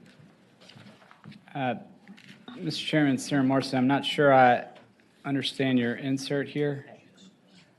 I follow striking to a physical or digital copy through individual on line 26, but what you handed me says insert A? I think it should be insert 2. You know, we're striking it, but there's a B, so, you know, we have to. Okay.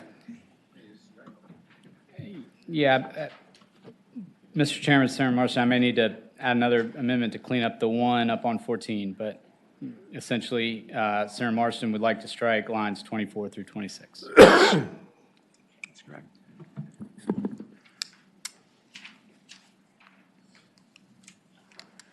believe that the amendment, Mr. Chairman, makes the bill less odious, is that what it does is eliminate the requirement in this bill, and I'll explain the bill in a moment, for an employer to provide a copy of their driver's license to the worker. I was wondering about that. That was probably a bit of an overreach.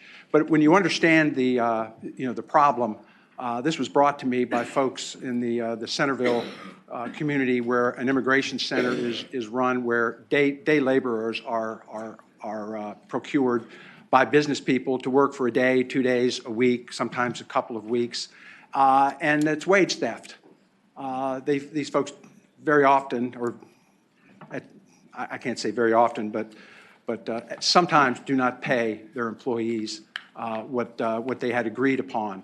And these folks go to court. They know the name of the person maybe, and they try to get them in for an interrogatory, and they don't show up. But there's not enough information there for the judge to act on that particular case that comes before them. And so it's just a very simple bill that requires some information from the employer: the street address, phone number, rate of pay and basis thereof, the hour, the shift, the day, the week, the salary, piecework, commission, or other basis, including overtime rate of pay. You just tell them what it's going to be. The regular payday should be given to the employee. And we've eliminated the driver's license requirement. This is a simple form that anybody who uses, who hires anyone, could have. I can't imagine that in a regular business that you wouldn't provide employees with this information in a letter of employment. What this would do is give enough information for someone to take action, because these things are too small for the state to get involved in terms of investigating the wage theft. Senator Newman, then Senator Norman. David, I like the reason why you're getting at it, and I understand those cases, but I mean, we employ a lot of people, right? And we send letters of employment out, and we go back and forth on those items, but we don't go through these. And I don't know what good it is if you get an employee a raise and that has changed. I mean, is there a way to get at the problem you're dealing with without requiring every employer in Virginia to go through and meet these requirements? Or is there an exemption that I don't know about in here for the rest of the thousands or tens of thousands of employers in Virginia? The only thing I could think of, Senator Newman, Mr. Chairman, is to exempt people on W-2s where there is a record. What we're doing here is a lot of times cash payments, and if perhaps if there's an amendment that would make sense along those lines. Mr. Chairman. Chairman, at the very least, I think that's a pretty good idea, because I get what you're trying to get at. I don't know how to solve your problem, but I think you're causing a pretty onerous thing on the rest of us if you don't take an exception to that. Mr. Chairman, down here. Mr. Chairman. Senator Servo. Oh, Senator Norman, and then Senator Servo. Senator Marson, I just pulled up the bill, and I was hoping that I was going to see some threshold or exemption on it, but I do not. And clearly, paragraph A says every employer. Don't you think that this is going to be rather onerous to major employees? Like, how about the shipyard? It's got 18,000 employees. It's constantly turning over, hiring and terminating and leaving. I mean, this is going. Don't you think this is going to have a horrendous administrative cost associated with it? Mr. Chairman, Senator Norman, I would assume that a large organization like that would be supplying in one form or another this information, to their employees that you would have published or in some way available to the employee or in a contract. You don't tell people what it is they're earning. Big deal. Mr. Chairman, if you're trying to get what, in my neck of the woods, we call day employees that are catching corners. In other words, they're not regular employees, that they might be hired for piecemeal or a piece of day work.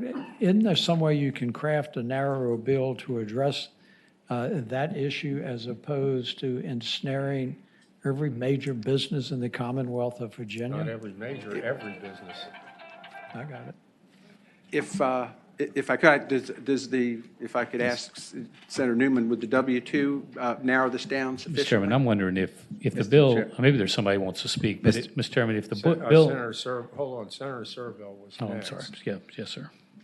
Mr. Chairman, I guess the question for the patron, or maybe it's a statement, but, I mean, in general, understand the purpose for which the senator has introduced the bill and what he's trying to accomplish, and I do think it needs to be narrowed, but I would just also point out that the way it's drafted, right now, if an employer changes its name, they're required to notify every employee in writing under this, because it says if anything is changed in subsection A. And I think what you're really probably aiming at is the pay, or maybe the pay periods or something like that. But the way it's written, is every employer shall notify its employees in writing of any changes in the information set forth in subsection A 7 calendar days before. So if the name changes, if the address changes, if the fictitious name changes, all that has to be notified or supplemented in writing. So it seems to me like, Mr. Chairman, that this bill perhaps ought to, I don't know if we want to discuss it any further, but I think it's got a pulse, but it might need another week's worth of work to get it cleaned up in a shape to where we could discuss it and not burn a lot of time on it right now. Senator Marsden? I think we could fix this up. I mean, when we hire cashiers, the managers just simply, if somebody comes in, they apply for a job, they fill out an application, the manager tells them what they're going to be making, they're paid what they're told, and so, but now you're saying that I got to put out a formal letter to tell them exactly what they're going to be making, and where we're headquartered and all that. That is really onerous on businesses, and you might want to rethink this thing. Well, Mr. Chairman, if I might, this could be just a form, not a letter that you would handwrite in, some material that to give to the employee. But they know what they're being paid. Mm-hmm. But the issue here is really not trying to get at those kinds of employees. I think Senator Newman is correct. We can narrow the scope down.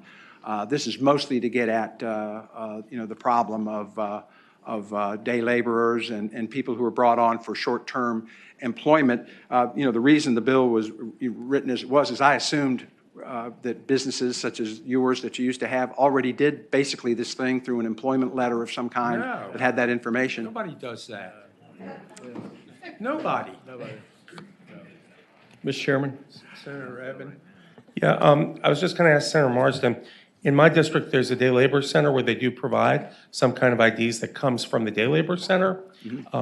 If you decide to take it by, I'd be happy to hook you up with them and see if they can accomplish anything that would serve your purpose. That could certainly be helpful. There are many others, though, who are hired outside of one of those kinds of systems, and we wanted to put some obligation on employers who pick these folks up to be able to provide that information, and then the workers would eventually be in a situation where they would expect that and ask for it at the time of their offer of day employment. Mr. Chairman, just to follow up, perhaps the bill could be written to say that only employers who use day laborers shall provide a one-time ID or something. Senator Bell. Thank you, Mr. Chairman. I mean, it sounds like basically what you're doing is just a standard offer letter, which would cover. But one of the issues I see with this is I don't see the day they would start work. And if it's a day laborer, it seems like the day they start and their period of employment is critical.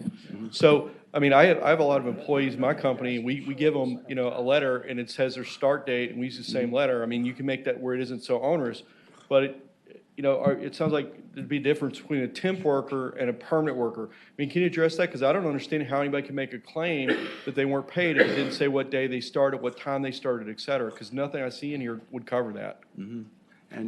If I might, Mr. Chairman, and the worry, here is these guys, desperate to get their money back. They go to the courts. The courts have options as to what they can do. They have remedies for it, but usually the person who's aggrieved here doesn't have enough information for the judge to take action. And these employers don't show up for the interrogatories. They don't show up in court. Let me make a suggestion that you carry this bill by for the week and apply it only to day laborers' employment. We'll fix it up. Thank you, Mr. Chairman. Okay. All right. Bye for the day, without objection. Senator Barker, you wanted this to go by for the week? Yes, I'd like 270, Southern Bill 274 to go by for the week. The stakeholders Okay. are working on things, and I think we may have a resolution of how to Last proceed bill. by next Monday. All right, looks like I have the last bill. Huh?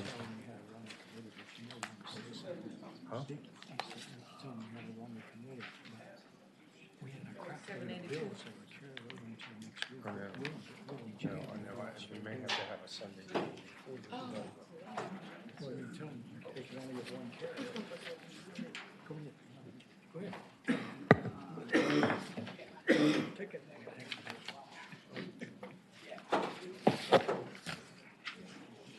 Senator Sasslaw, you have Senate Bill 782. Yes, if you remember, some of you may or may not, in 2018, Senator Wagner and I passed Senate Bill 966. That was a comprehensive bill which started, reviews of the utilities, and it provided for, I think, Dominion to develop 5,000 megawatts of renewables by solar by 2028. Also in that bill was a pilot project allowing for 2 transmission lines to be buried underground. One, and the criteria is that it didn't exceed $40 million or 2.5 times the cost of putting it above the ground. And if it did that and was approved by the local government, then it would not go through the SCC. So the first project was in Prince William County. In Fairfax County, at Tyson's Corner, a developer is apparently going to build, I think it's 2 25 to 30-story towers that have been approved by the county, and they've got a substation on one side of Route 7, and apparently they need to get power from the other side.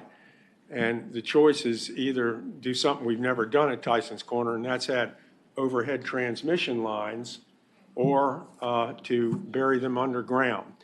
It meets all the criteria of 966, and that's what essentially this bill is all about. The county has approved the project. There's 2, I think, 25 to 30-story buildings.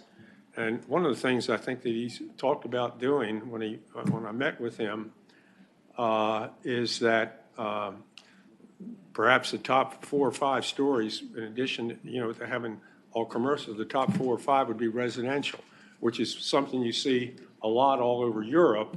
You don't see it as much in the U.S., but I think you're going to start seeing it. So anyways, that's what this is all about. This would be the second project that would be allowed under 966.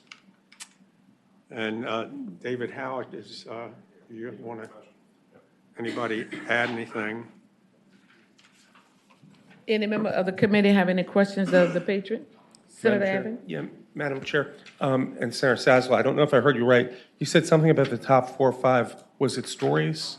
I missed that piece. Yeah, he wasn't definitely firm on that. But when you go to Europe, a lot of these new high-rise office buildings, what they're starting to do now is the top 4 or 5 floors, they're putting in residential units in those. And he had told me that there was a strong possibility that he might do just that. Senator Newman? Dick, what service territory is this in? This in Dominion or Northern Virginia? It would be at Tyson's Corner in Northern Virginia. So it would be in Northern Virginia Electric Co-op, or is it Dominion? No, Dominion. Dominion, yeah. And Dominion has no problem with the bill either. Any other member of the committee? Senator Bell? If I could ask a question, the 2.5 times the cost, is that reasonable? Because I know other undergrounds has been up That's to current law. eight times. I mean, can we do that? It can't exceed that. The cost of doing it underground can't exceed 2.5 times the cost of putting it above, in a transmission line. So that holds the cost. My question is it feasible in this area to do it at that? Well, the developer feels that it is. Other questions? If it's more than that, he's probably gonna have to eat it. You know, Senator Obenchain? Madam Chair, if there are no other questions, move the report. It has been moved by Senator Spruill, second by Senator Norman, that the bill be reported. All in favor? I think this is going to require an electronic vote. Please vote, sign aye. Thank you, Steve. And I think maybe I might have moved a little bit too soon because I didn't ask if there were any, if there was any opposition, but it's already been approved, and I don't think we see any. So with that, Senator Sasslaw, I'll turn the gavel back over to you because I see no further bills on your Unless there's any business docket. to come before the committee will rise. Mr. Chairman, the subcommittee will meet within 5 minutes. Yes, sir. We got 4 bills.